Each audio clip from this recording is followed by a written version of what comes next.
चलिए आज हम प्राकृतिक संख्या के बारे में जानते हैं। प्राकृतिक संख्या को नेचुरल नंबर भी कहा जाता है, को गिनने के लिए।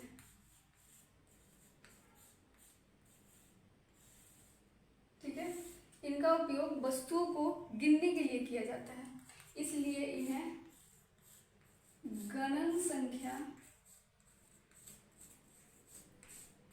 यानी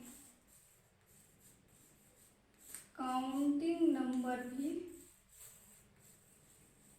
कहा जाता है। ठीक है, इन्हें काउंटिंग नंबर भी कहा जाता है। इनको अंग्रेजी के बड़े अक्षर एन से दर्शाया गया है। इनको लिखने के लिए 1 2 3 4 सबसे एक से प्राकृतिक संख्या हमेशा एक से शुरू होती है। ठीक है, इसलिए सबसे छोटी प्राकृतिक संख्या 1 है। ठीक है, तो सबसे बड़ी भी होनी चाहिए, लेकिन सबसे बड़ी प्राकृतिक संख्या नहीं होती। ठीक है, क्योंकि संख्याएं अनंत होती हैं और इसलिए सबसे बड़ी प्राकृतिक संख्या नहीं होती। मान लेते हैं हम, इसको समझने से पहले इसे समझते हैं।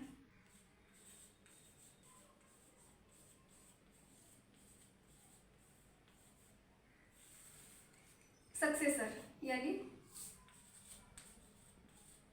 उत्तराधिकारी। सक्सेसर को हिंदी में उत्तराधिकारी कहा जाता है। ठीक है, इसे अनुवर्ती भी कहा जाता है। इसको आसान भाषा में ठीक बाद आने वाली संख्या। ठीक है, इसको निकालने के लिए संख्या +1। ठीक है, सक्सेसर को निकालने के लिए क्या लिखा जाता है? संख्या +1। ठीक है, मान लेते हैं पूछा जाए कि 2 का सक्सेसर क्या हुआ, तो संख्या कितनी है? 2 और +1 तो कितनी हुई? 3। ठीक है, ठीक बाद, इसके ठीक बाद यानी 3, 4 के ठीक बाद यानी 5। ठीक है, सक्सेसर समझ गए? तो हर प्राकृतिक संख्या, जितनी भी प्राकृतिक संख्या है, उनका एक सक्सेसर होता है यानी एक उत्तराधिकारी। ठीक है, अब हम इसको समझते हैं। सबसे बड़ी प्राकृतिक संख्या क्यों नहीं होती? ठीक है, मान लेते हैं हम इसको यहाँ पे 1000 लिखते हैं, इसका भी एक सक्सेसर होगा +1। ठीक है, तो कितना हुआ? इतना। अब इसका भी एक सक्सेसर, यानी ये अनंत तक जाएंगी, इसलिए सबसे बड़ी प्राकृतिक संख्या नहीं होती। ठीक है, अनंत तक जाएंगी इसलिए सबसे बड़ी प्राकृतिक संख्या नहीं होती। अब हम यहाँ देखते हैं, यहाँ 0 भी तो ले सकते हैं। 1 से ही क्यों शुरू होती है प्राकृतिक संख्या? ठीक है, 0 से भी शुरू हो सकती है। तो कहा गया है यहाँ पे कि इन प्राकृतिक संख्या का मूल परिभाषा है जिसको गिन सके हम। ठीक है, ये गिनने के काम में आती है। तो हमेशा हम 1 से गिनती किससे स्टार्ट करते हैं? 1 2 3। ठीक है, तो 0 को हम प्राकृतिक संख्या नहीं मानते हैं। ठीक है, 0 का मतलब होता है अभाव, यह दर्शा रहा है अभाव को। ठीक है, प्राकृतिक संख्या को लिखने के लिए जैसे कि हम 2 आम, 5 केले, ये तो वस्तुएं हैं, लेकिन ये जो है ये प्राकृतिक संख्या है। ठीक है, और यहाँ पे ये 0 को हम गिन नहीं सकते हैं। अब हम यहाँ तो ये लिख नहीं सकते हैं कि 0 आम, 0 केले,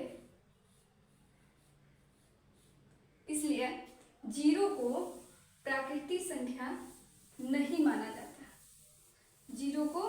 प्राकृतिक संख्या नहीं माना जाता है। ठीक है, अब हम कुछ नियम देखते हैं प्राकृतिक संख्या के बारे में, जैसे कि प्लस, माइनस, गुना और भाग पर इनके नियम क्या हैं। ठीक है, तो पहले प्लस को लेते हैं। ठीक है, मानते हैं ए और बी, ये दोनों प्राकृतिक संख्या हैं, ए और बी। ठीक है, तो ए के सामने 2 जो कि प्राकृतिक संख्या है, प्लस बी के सामने 3 जोड़ के हुआ 5। ठीक है, मानते हैं 6, 9, 15। ठीक है, 100 प्लस ए बराबर 101। तो हमने देखा कि ए बी 2 प्राकृतिक संख्याओं को जोड़ते हैं तो हम हमेशा एक प्राकृतिक संख्या ही मिलती है। ठीक है, अब हम माइनस को लेते हैं।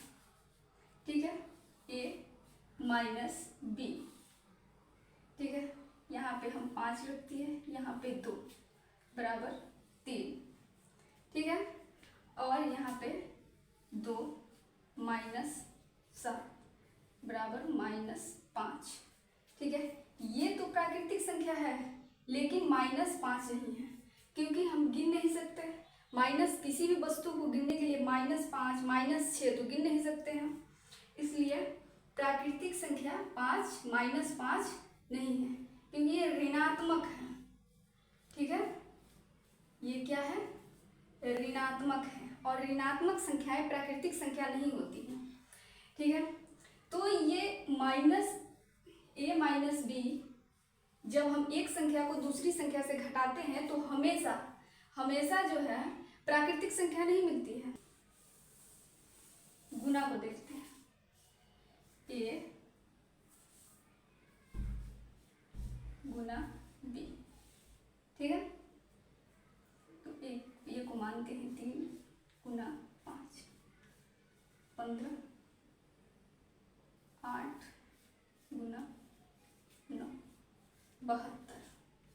ठीक है, तो हमने देखा यदि हम किसी भी कोई भी दो प्राकृतिक संख्याओं का गुना करते हैं तो हमें हमेशा एक प्राकृतिक संख्या ही प्राप्त होती है। ठीक है, अब हम भागा को लेते हैं। यदि ए भागा 2, एक प्राकृतिक संख्या में दूसरी प्राकृतिक संख्या से भाग देने पर क्या हमें हमेशा प्राकृतिक संख्या मिलेगी? तो चलिए देखते हैं इसको। 4। ठीक है, यहाँ पे इसको काटते हैं 2.5। ठीक है, ये तो प्राकृतिक संख्या है लेकिन ये नहीं है। क्यों? क्योंकि किसी भी वस्तु को गिनने के लिए 2.5 का इस्तेमाल नहीं किया जा सकता। ठीक है, इसलिए 2.5 जो है प्राकृतिक संख्या नहीं है। ठीक है, तो हमने क्या देखा कि यदि एक प्राकृतिक संख्या में दूसरी प्राकृतिक संख्या से भाग दिया जाए तो हमेशा प्राकृतिक संख्या प्राप्त नहीं होती। ठीक है, अब हम प्राकृतिक संख्या के प्रकार को समझते हैं। ठीक है, इनके गुण और विशेषता के आधार पर इनको कई प्रकार में बांटा गया है। प्राकृतिक संख्याओं को कई प्रकार में बांटा गया है, जैसे कि पहला सम संख्या। ठीक है, इसे इवन नंबर कहा जाता है। ठीक है, जो संख्या 2 से विभाजित हो, उसे सम संख्या कहा जाता है। जैसे कि 2, 4, 6, 8 ये सब 2 से विभाजित है। जिस भी संख्या के अंत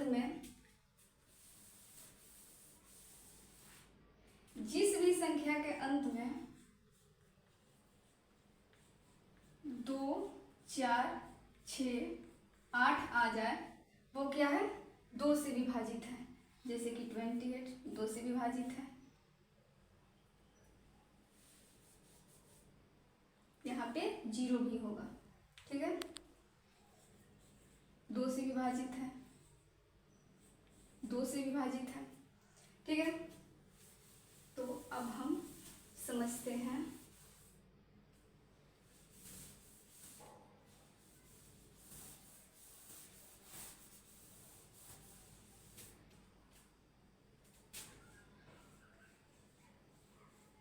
विषम यानी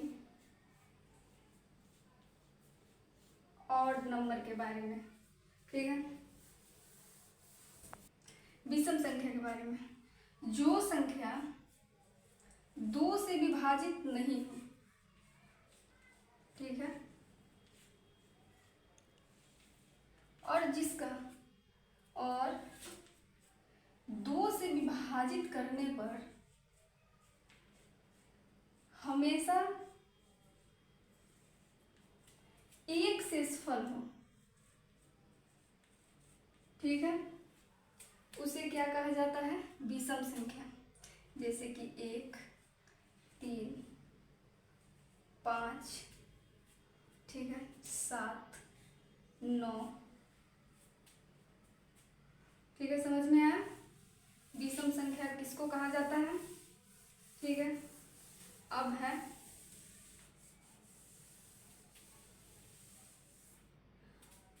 अभाज्य।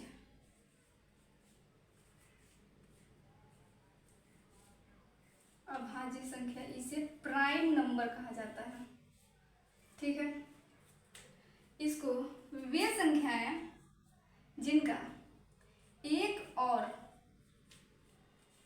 खुद के अलावा यानी स्वयं के अलावा कोई गुणनखंड न हो,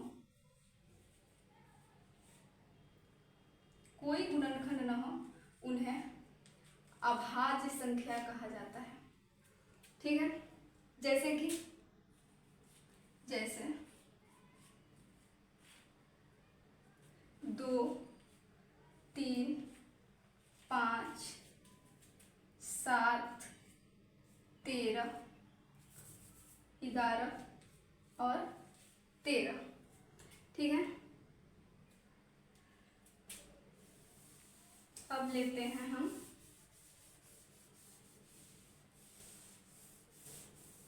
भाज्य संख्या को, ठीक है, जिसे कंपोजिट नंबर कहा जाता है, भाज्य संख्या।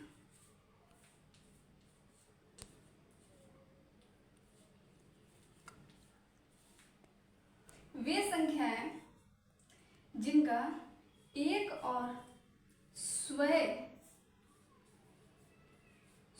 के अलावा एक और गुणनखंड हो, कम से कम एक और गुणनखंड, ठीक है,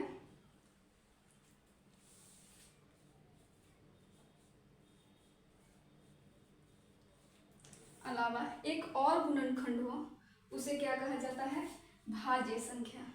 जैसे कि 4 6 8 10 12। सबसे छोटी भाज्य संख्या क्या है, 4 है, ठीक है। सबसे छोटी भाज्य संख्या 4 को कहा जाता है।